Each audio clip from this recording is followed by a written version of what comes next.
Hey guys, doctor Devendra Rathore this side. Welcome to modern health and nutrition. बात करेंगे आज polycythaemia vera के बारे में।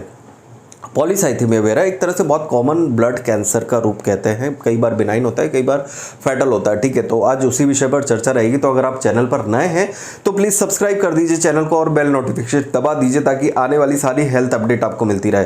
Polycythaemia vera abnormal red blood cells का होना।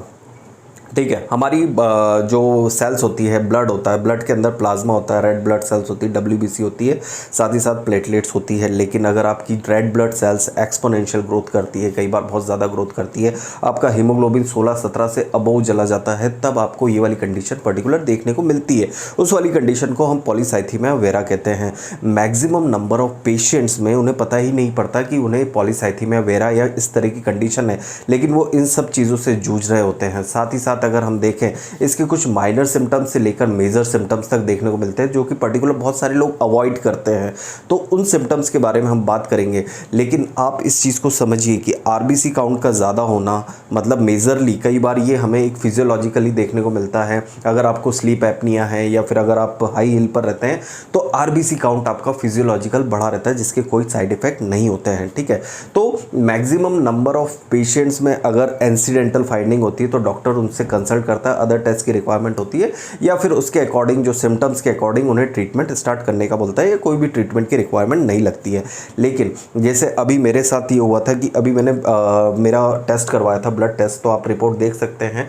ये CBC मेरा हेमोग्राम है। इसमें मेरा जो RBC काउंट आया था नियर अबाउट टू 7.2 के 7 पॉइंट समथिंग आया था। साथ ही साथ WBC काउंट 12 के आसपास आया था। उस टाइम के बारे में मैं बात बताता हूँ। उस टाइम में मेरी बॉडी डिहाइड्रेटेड थी और मुझे काफ़ी ज़्यादा जुकाम हो रखा था और खांसी हो रही थी। तो उस कारण से ये वाले जो सिम्टम्स है और ये वाले जो रिजल्ट्स हैं, उस टाइम पर ये वाले रिजल्ट्स आ सकते हैं। ठीक है, साथ ही साथ अगर हम बात करें, इससे पहले भी मैंने रिपीट करवाई है टेस्ट, तो मेरा हीमोग्लोबिन 14-15 के आसपास आता है और RBC काउंट थोड़ा सा बढ़ा हुआ आता है, नियर अबाउट टू अगर हम देखें तो 5.5-6 के आसपास नॉर्मल रहना चाहिए, 6.5 के आसपास मेरा RBC काउंट आता है। साथ ही साथ मेरी फैमिली में मेरे जो ब्रदर हैं, दोनों भाई हैं, उन सब का RBC काउंट एक जैसा आता, तो ऑब्वियसली ये जेनेटिक प्रीडिस्पोजिशन के कारण होता है। नेक्स्ट थिंग के बारे में हम बात करते हैं कि इसके जो कारण होते हैं, क्या कारणों के कारण RBC काउंट जो रहता है डिफरेंट बढ़ जाता है। पर्टिकुलर हम अगर फिजियोलॉजिकल कारण बात करें तो हाई हिल पर रहते हैं, आपको ऑक्सीजन ज़्यादा लेने की ज़रूरत पड़ती है, तब बढ़ता है।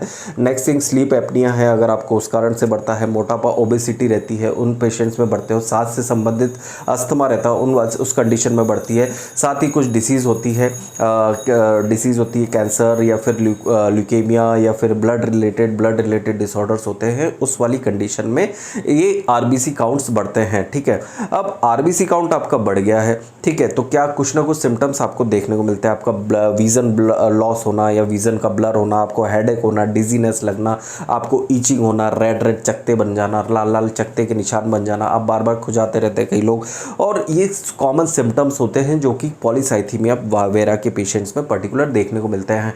तो पॉलीसाइथेमिया वेरा अगर आपको एक नॉर्मल रेंज पर है, आपका ब्लड थिक कर रहा है, और अगर आपको डॉक्टर सलाह देते हैं कि you should start the treatment, तो उसके लिए एक बेहतर ट्रीटमेंट होता है फ्लेबोटॉमी। फ्लेबोटॉमी क्या करते हैं, आप या तो ब्लड डोनेट करिए, ठीक है, या फिर कुछ अमाउंट ऑफ ब्लड आप है ना एक इंटरवल में आप डिस्कार्ड कर दीजिए और अपने ब्लड को एक मेंटेन करिए उसके नंबर्स, ठीक है, RBC नंबर्स, हीमोग्लोबिन का नंबर।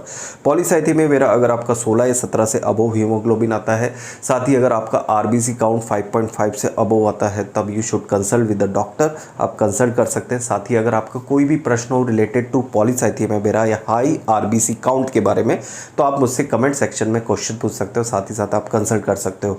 होम्योपैथी में अगर कुछ कहें इसके बारे में या फिर कोई ट्रीटमेंट के बारे में कहें, तो ट्रीटमेंट की एज सच रिक्वायर्ड नहीं लगती, लेकिन अगर बहुत ज़्यादा अगर आपको बार बार ये वाली कंडीशन हो रही है, तो जो चीज़ें मैंने बताई हैं उसे आप फोकस में लेकर अगर आप फोकस करके आप ट्रीटमेंट स्टार्ट करोगे, कुछ ट्रीटमेंट भी प्रोसीजर रहती है जिसके थ्रू हम इसको ट्रीट करते हैं, कुछ मेडिकेशंस होती है जिसके थ्रू हमें पॉलीसाइथेमिया डिसीज़ को हम ट्रीट करते हैं, और साथ ही साथ फ्लेबोटॉमी जिसमें थोड़ा थोड़ा ब्लड लेकर डिस्कार्ड कर दिया जाता है। तो वो सब थेरेपीज काफ़ी ज़्यादा इंपॉर्टेंस रखती है। तो ये था मेरा व्यू ऑन पॉलीसाइथेमिया वेरा के बारे में। तो होप सो आपको ज़रूर पसंद आया होगा, तो ज़रूर इस वीडियो को लाइक करिए, शेयर कर दीजिए, सब्सक्राइब कर दीजिए चैनल को, ताकि आने वाली सारी हेल्थ अपडेट आपको मिलती रहे। Thank you so much guys. जय हिंद, जय भारत।